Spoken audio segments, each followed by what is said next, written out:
Tonight, I'm delighted to introduce two local poets and their creative project of poems called Q&A for the End of the World. It's not every day I get to introduce someone I've known for 50 years. Michael Gushue and I went to high school together, and we've been good friends ever since. So deeply, the two of us into science fiction we once took a road trip to Canada in the early 70s to attend the World Science Fiction Convention to meet authors that we admired. Michael grew up in South Jersey and attended St. John's College in Annapolis, Maryland. He lives in DC's Brookland neighborhood. He's retired from the federal government, 40 years with Navy and AID. A special hello to his wife, Susan, and his family in Philadelphia. They're not here, but they'll see the recording.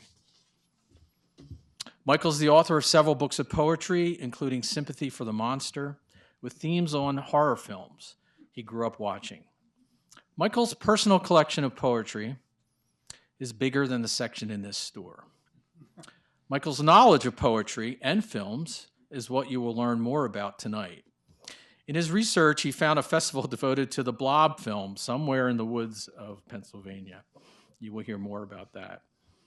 When Michael told me his book started as a conversation about science fiction movies from the 50s and 60s with a fellow poet from his community writing group, I couldn't be more excited to learn that it was Kim Roberts. Kim Roberts is a DC literary historian and poet. She has led tours of the city's neighborhoods for us. And these book tours are based on her seminal work, A Literary Guide to Washington, D.C., walking in the footsteps of American writers from Francis Scott Key to Zora Neale Hurston. In October, Kim has a new book coming out, Buried Stories, walking tours of Washington area cemeteries. So look for that.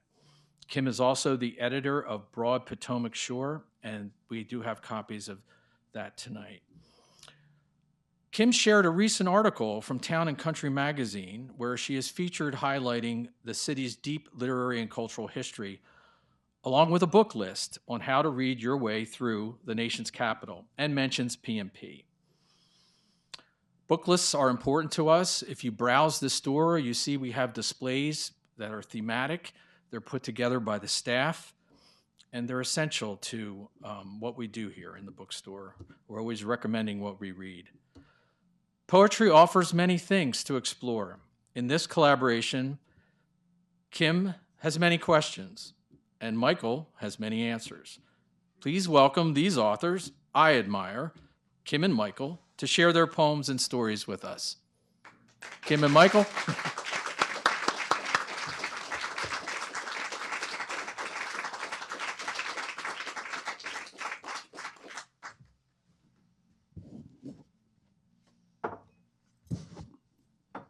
Am I on? Ooh.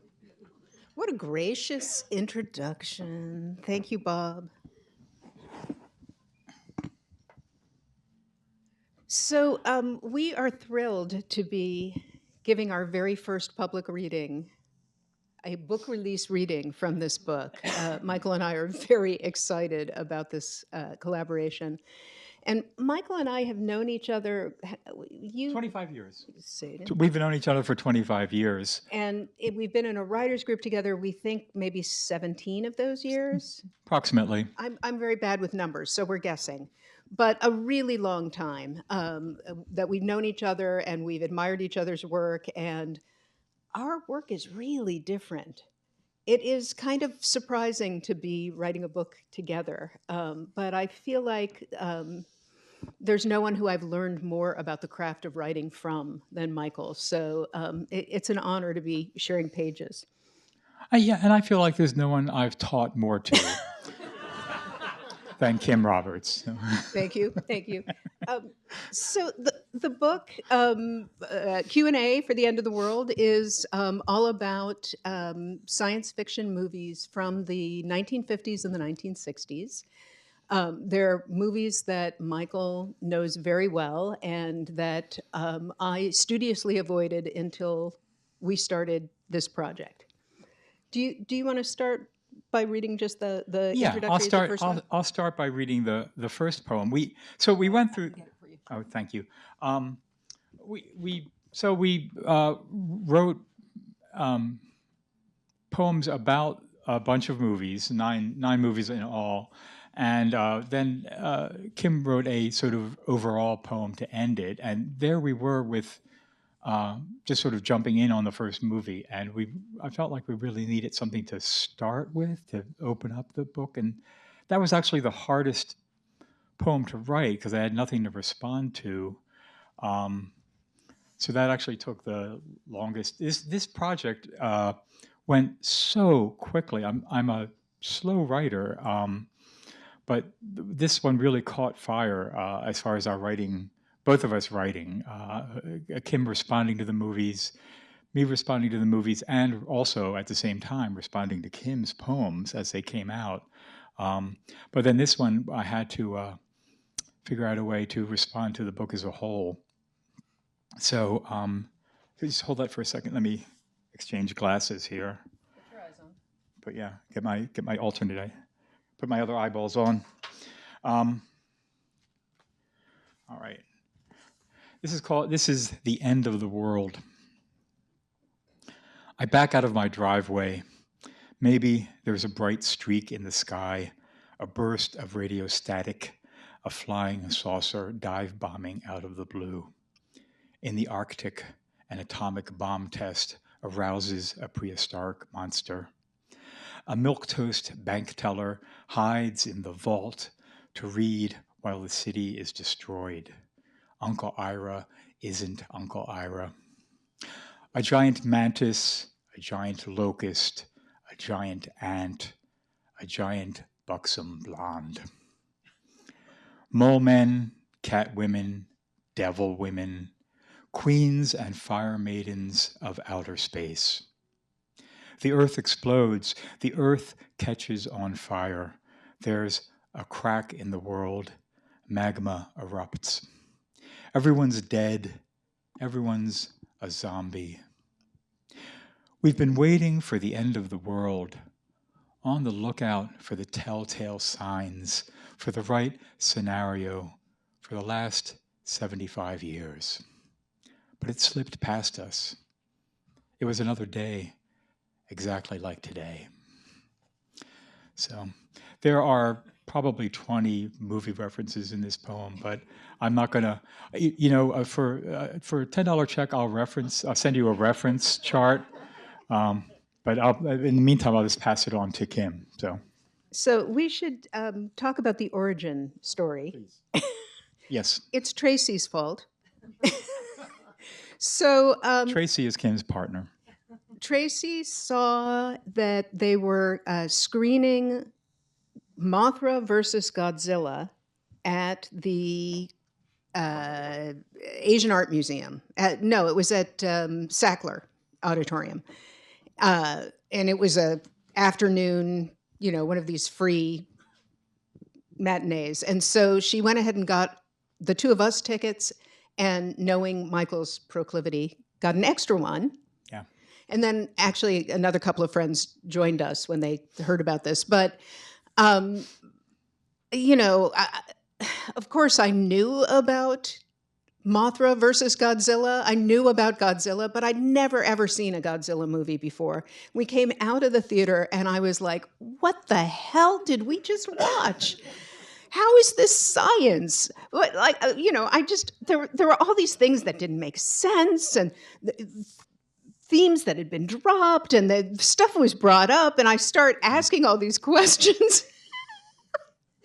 And Michael started pronouncing. He started trying to justify and explain, and there's no explaining. Hopelessly, yeah. Anyway, so this was the start. Michael decided that I needed an education in these movies of his childhood. And he owns copies of all of them. I mean, it is amazing. And so we started doing these Wednesday matinees in Michael's living room. And we were doing it every single week. He had picked out what he thought were the essential movies for my education. And I had to write poems to stay on top of it so that they wouldn't start bleeding into one another so I could keep the details straight. So I would write a poem. Michael would write a response. Mine were all questions like, what the hell is going on here? And Michael was all, answers, although you will soon find that his answers are not really answers. So let's start with that first movie. The first movie Okay. and the first questions.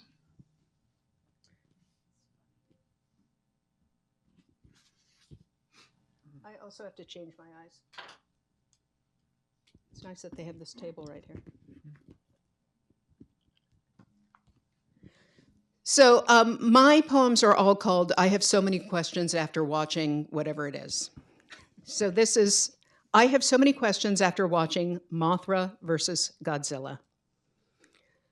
Moths are not hatched from eggs, I argue. Tracy says, this isn't science. But wasn't the whole point of fear of science? Wasn't the movie inspired by nuclear explosions, radiation, fallout, fears of nuclear annihilation? All the lessons we failed to learn from Hiroshima, lessons about manipulating the environment, the hubris of man?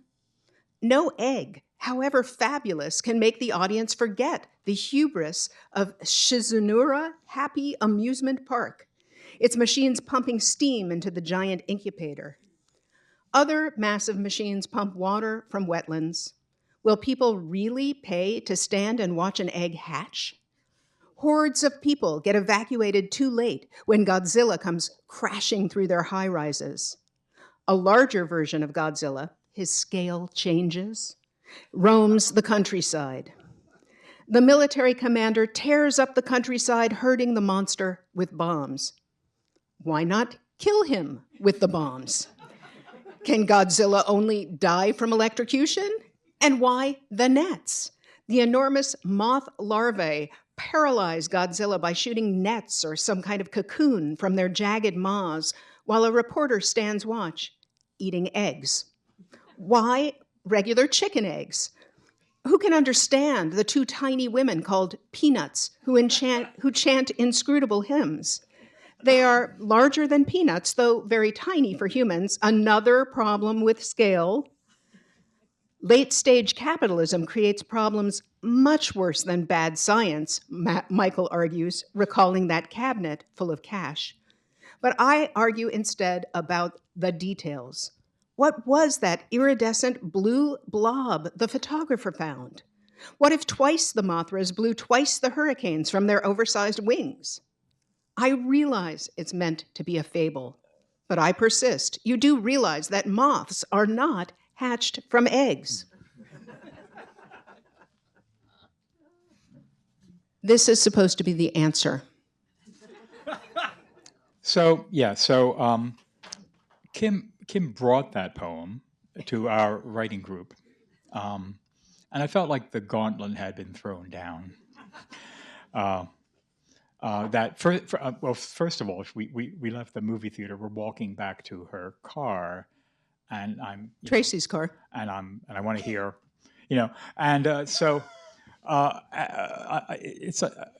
so I felt compelled to respond to her, perfectly reasonable poem about everything that's wrong with everything in my life, basically seen through the lens of movies. Movies having basically raised me.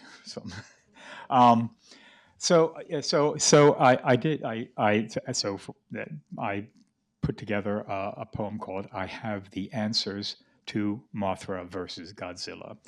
Let me just say that it was after this we decided that I needed to turn Kim into an American by watching these movies. And I picked an essential list of about 40 movies at first. But we whittled it down to 9, with a couple seeing some other things too. I should mention, however, that Michael really couldn't get rid of that list. And so it's in the we book. have value added. One in the addenda is the full list. If you feel the need. And in fact, one of our friends actually did go back and watch a bunch of them on YouTube, and he's like, he called me up and I said, "What this was?" I said, "Yes, I know it's a photograph that the grasshoppers are walking on, but you have to anyway." So, I have the answers to Mothra versus Godzilla. As we leave the Meyer Auditorium, Kim asks, "What is Mothra versus Godzilla?" How could I answer her? I do not know what it is any more than she. I know that in Mothra versus Godzilla, a giant egg floats into a bay and is hauled ashore onto the flat sands, a perfect ovoid patterned in blue and yellow pastels, dwarfing the villagers ringing it. But what is the point of this enormous egg? For the businessman and his secret partner, it is a spectacle, a prima materia bivouacked, held captive in Shizunora Happy Center in a crystal palace. A photojournalist, a scientist, and a reporter walk onto a sandbar, and the Kanushi asks, "What is the sound of one hand shelled in a gutta percha glove on a double bass?" It is Godzilla, hatching out of the muck of reclaimed fens.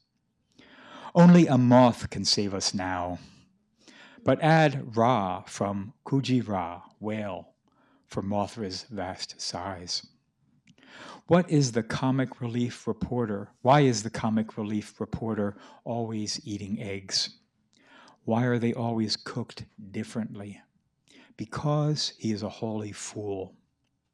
Because Mothra dies, and after death comes transfiguration.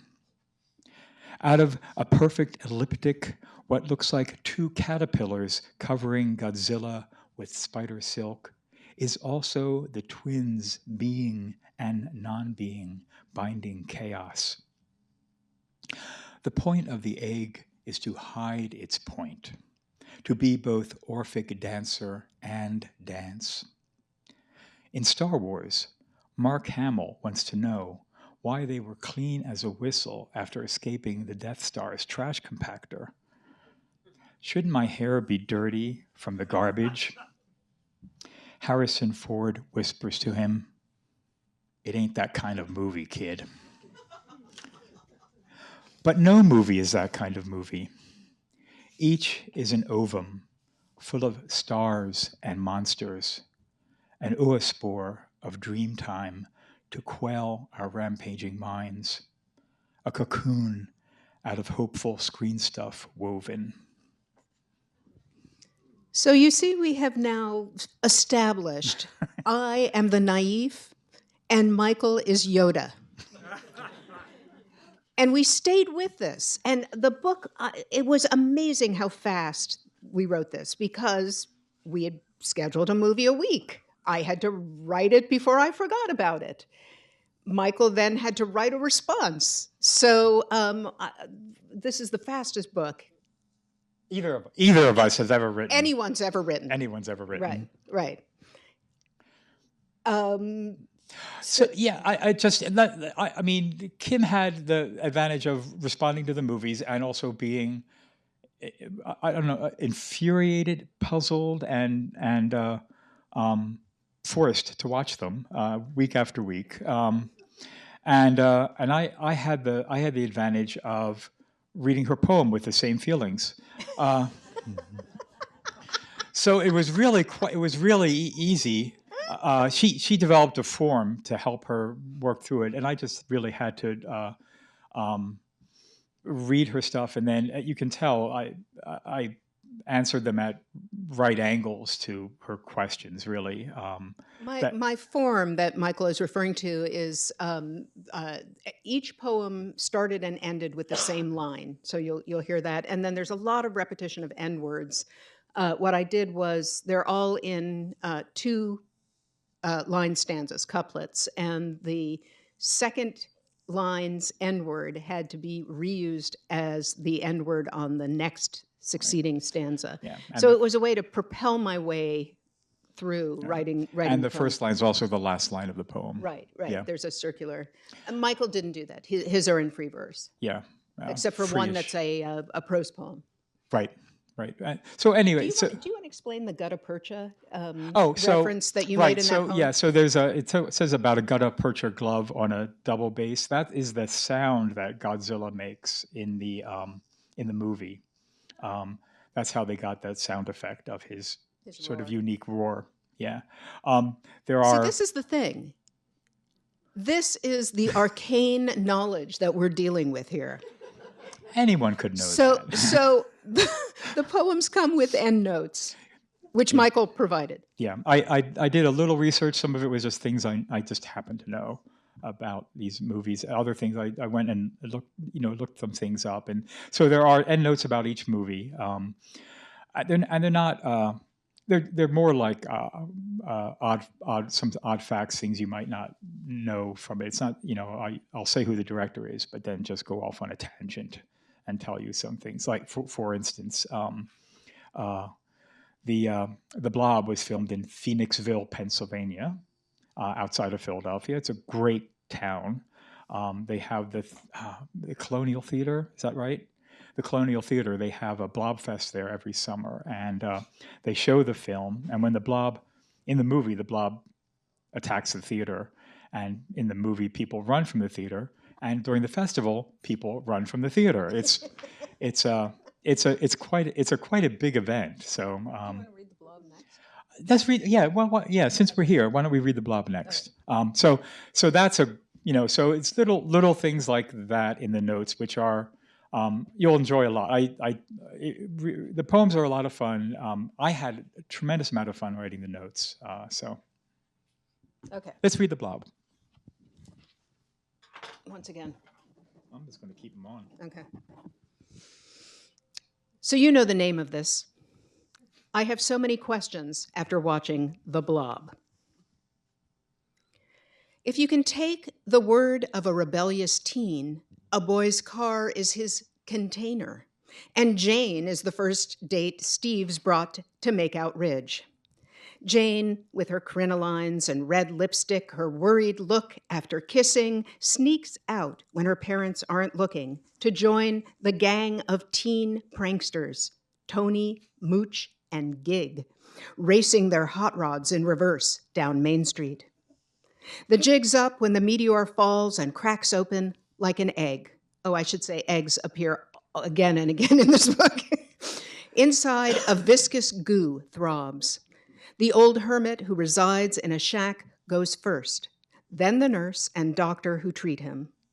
How does the blob absorb flesh? The doctor's trichloritic acid can't stop this alien parasite. Bloated with human blood, the blob rumbas to each new site, feeding on the town mechanic and all the pub patrons, but the police won't listen.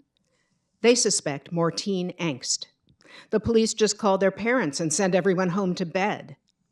At Wiedermeyer's grocery, the kids hide in the deep freeze. I'm betting it's the end, but no. Cold stops the blob. It disappears while Jane huddles between hanging sides of beef, then reappears to ooze through the vents of the projectionist's booth. Teens run screaming out of the Colonial Theater. Next, the blob overruns a diner, ruby red and grown large enough to encase the whole building. Who will listen? The teens wake the whole town with car horns, the air raid siren, the fire alarm. How many must die before adults are sufficiently alarmed to take the word of one rebellious teen? So poets, among other things, being wastrels mostly, but among other things, love words, a love that is often unrequited. But Blob is such a great word. Also, I need to say that the theme music to the Blob was written by Burt Bacharach and charted fairly high. It's a cha-cha-cha kind of thing.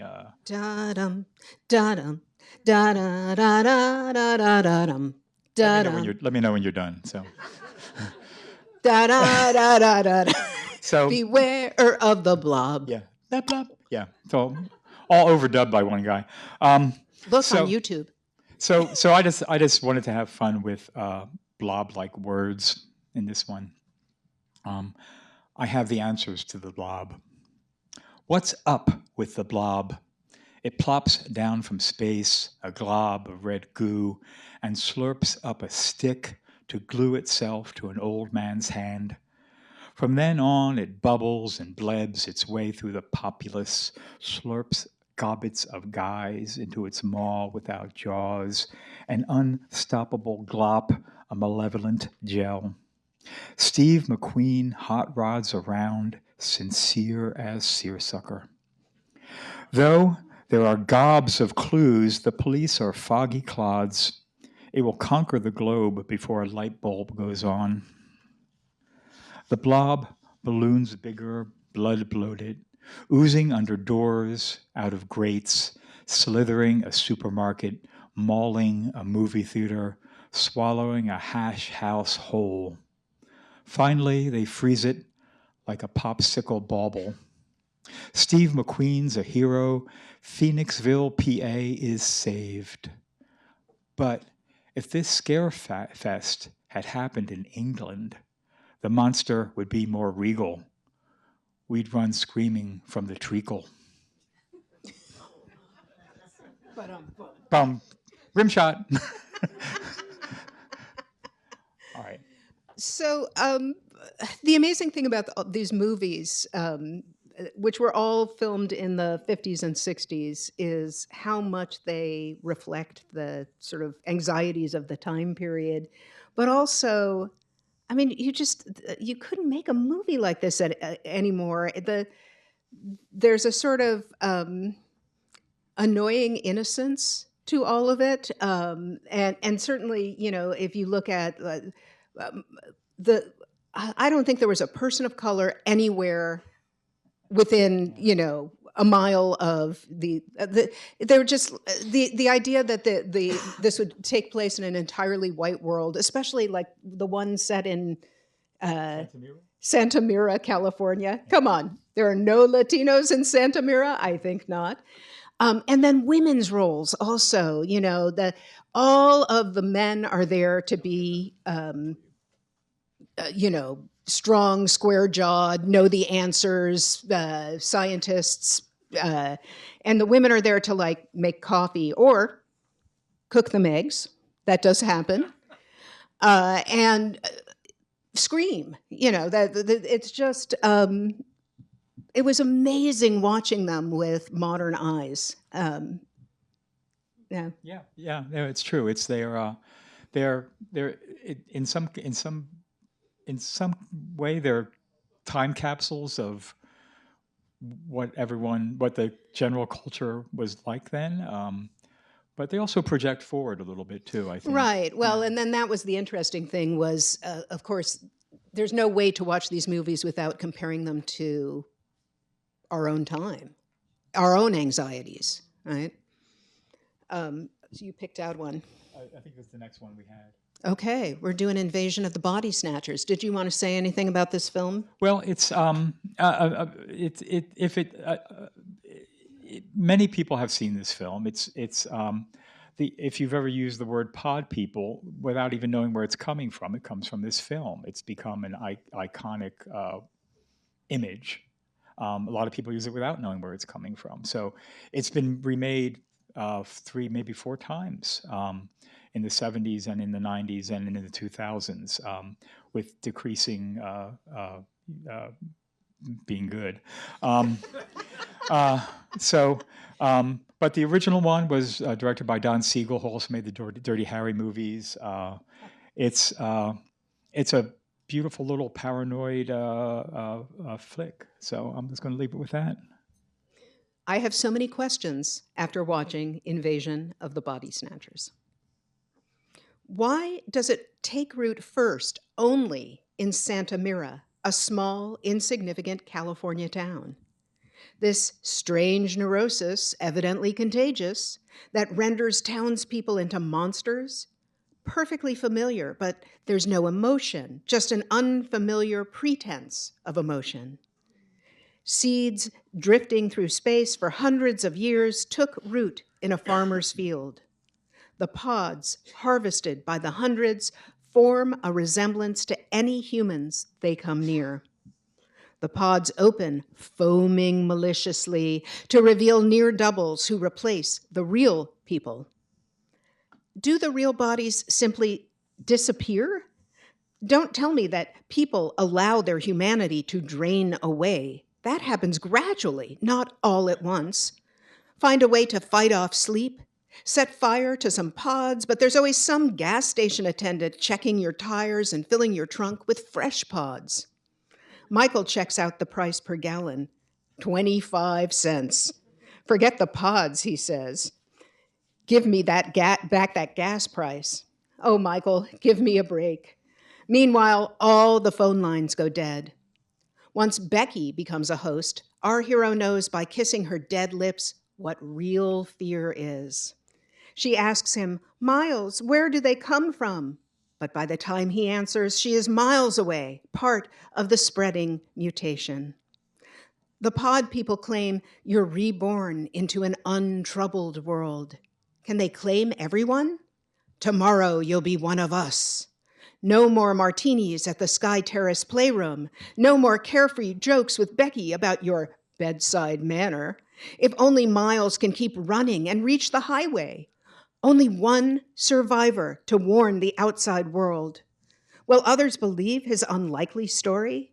He's disheveled, sweaty, almost too wild to believe he was once a respectable doctor. Is our modern cynicism as deadly as a pod version?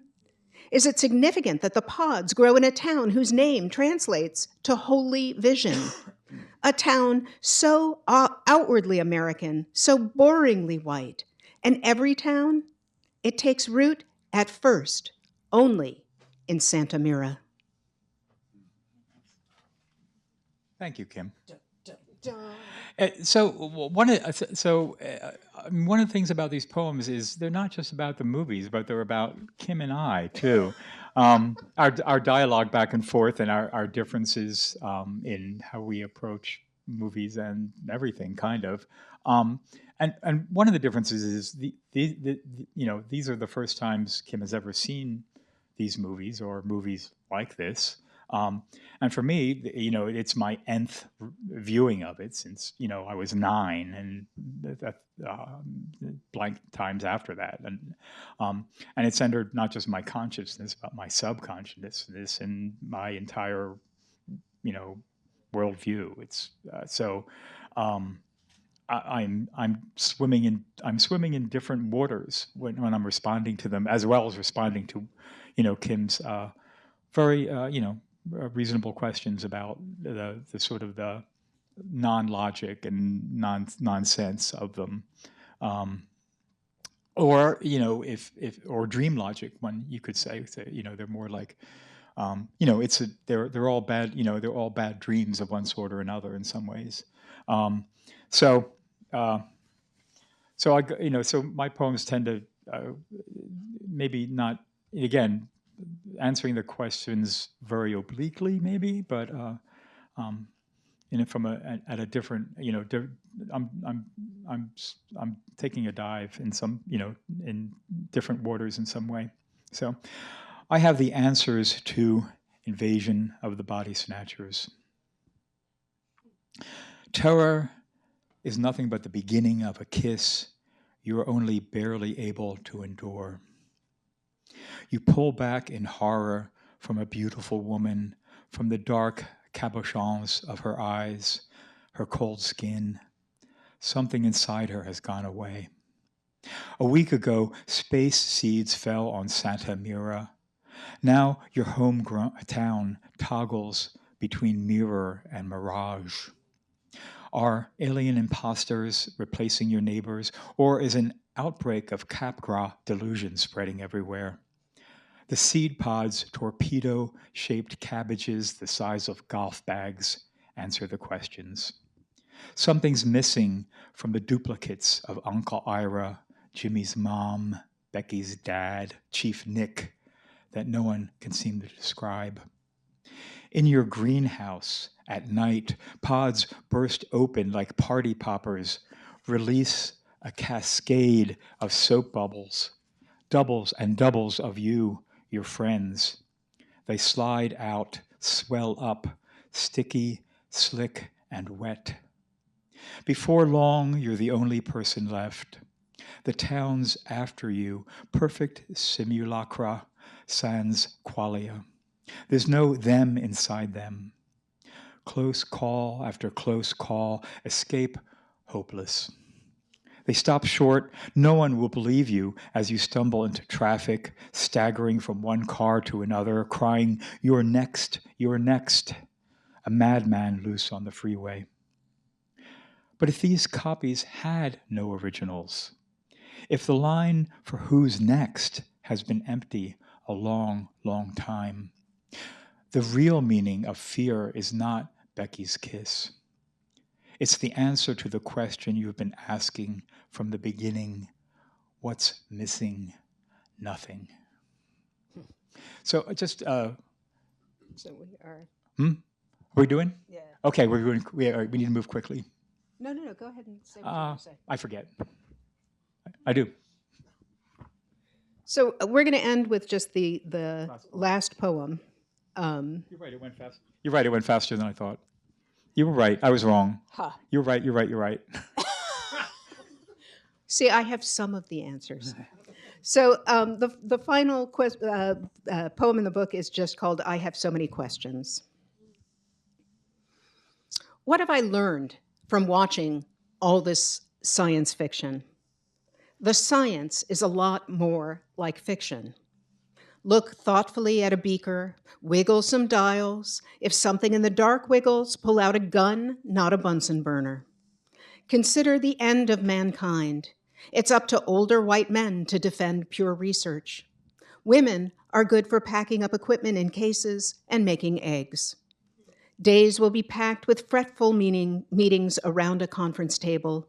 A high-voltage weapon provides no defense. In our distraught age, those who panic first are lost. Our best hopes lie with men with the squarest jaws. The best effects are low-tech, strings, moody lighting, high-gloss matte paintings. Coffee and love are our highest ideals. We must never reveal our fear. Fear is just another word for vigilance. All the... can't turn a page. All the differential analyzers, jetpacks, and robots make no difference when civilization crumbles. The hero understands better than the rest of us fools how to stand up to the invaders, what things look like under a microscope. He would like eggs frying in a pan, domesticity in the meantime, even if there's no time to eat before the world ends. Sometimes there's prayers, but only love ties up the loose ends. That's what I've learned.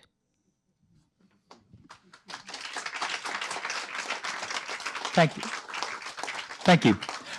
And I have to say, thanks for Politics and Prose for having us. Thank you, everyone, for coming out. Really appreciate it. So we can take some questions or comments or general criticism. If you have questions, you so should you come have up to the come microphone, up to if the you will. microphone. And yeah, anything about the process, the poems, the anything like that. The movies. Microphone, please.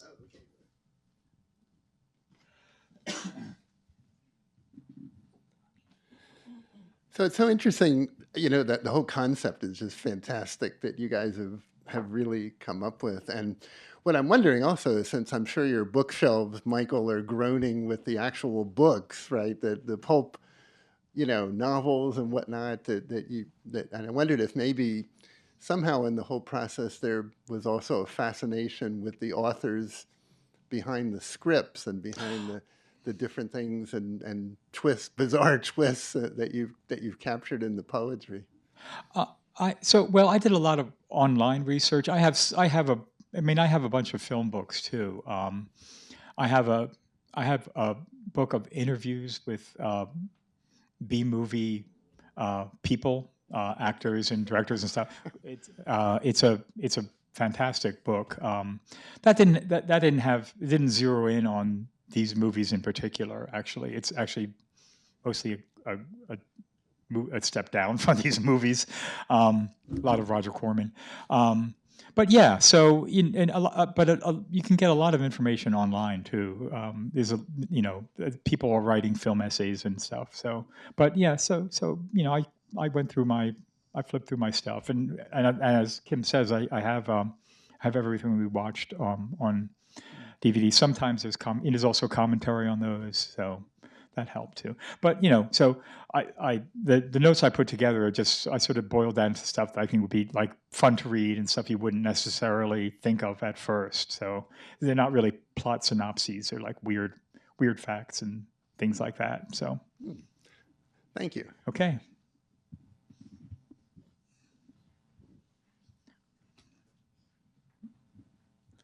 I was wondering what it was like for the two of you to collaborate on this process together. I'm gonna go first. Well, so because we know each other very well, we knew we could, but it actually didn't start as a collaboration. It was, I wrote that first poem not expecting that. It started as an irritant. I didn't know that Michael would answer it, and then Michael got very insistent about this should not be my. If I'm only going to see one sci-fi movie, I can't just stop with Mothra versus Godzilla. He was very clear on this point. So then I think the next one we watched was also without. It was the only one we watched without him, right, Tracy? The one at home, The Thing. Right. No. The Day the Earth Stood Still.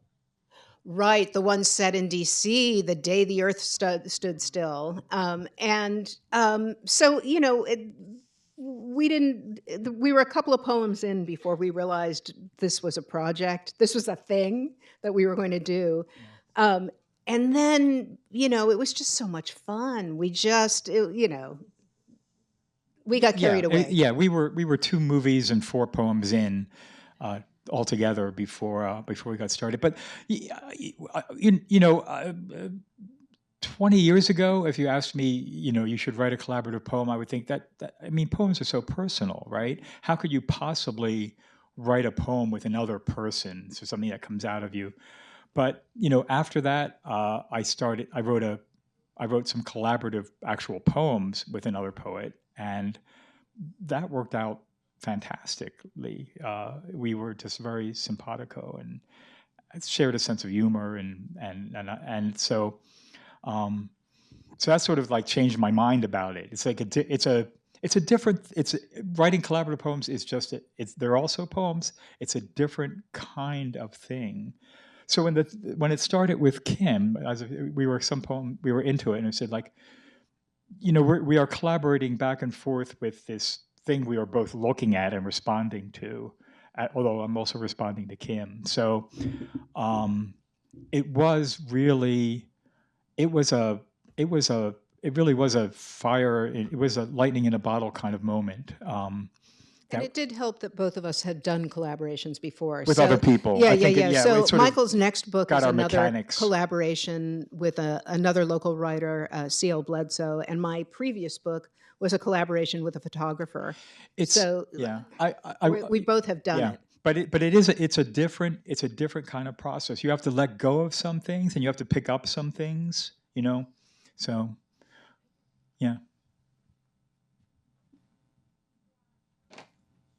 This is such a great concept. I really enjoyed it, and this isn't a criticism, but I hope. Well, I'm okay with that. I got to say that watching these on DVD in your living room on a Wednesday afternoon seems like it's kind of cheating. Do you think these would have been really different? The book would have been much different if you'd actually sort of got the full, like in the theater somewhere, hunt these out and stuff. Well, we did watch War of the Worlds at the AFI. Okay. All right, and The answer is not as much as you would think. Although, I mean, it is of course a much better experience in the theater. The initial experience. So. But Michael provides very good hospitality. Well, yeah. There are extras. Yes, he's a great cook too. So. Yeah. So it may have made some difference, but I was really insistent on watching the movie straight through with no breaks. So, so it wasn't like we could pause it and, Okay, so you didn't cheat in that. I didn't cheat. No, so it wasn't. I tried to keep it as much of a movie experience as possible. Of course, it's on a small screen, so you don't get that, that movie effect of the special effects being so overwhelming and things. But so just from the one experience from the War of the Worlds, it didn't make a huge difference in the product. But I think that's probably because of the format we were using, the questions and answer stuff. I think kind of mediated that. If I was responding to them just purely as the movie, it might have made somewhat of a difference. So I would say that. No, that's actually really. Let me just say, as someone who loves movies, of course, there's no replacement for seeing them on a big screen. Of course, yeah. It's the thrill of the hunt. Of course, yeah. Oh, yeah. Well, but where would that be? That's okay. We'll be flying to Los Angeles today to see Earth versus flying saucers. It's just yeah. That would have been a 20-year project. So, yeah. Thanks. Okay. Thanks.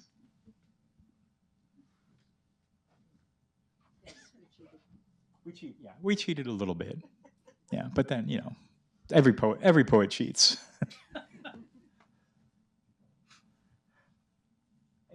Anyone else? Anything? No. We're done. All right, maybe. Are we done? Is that enough? Thank you. Thank you again so much for coming out.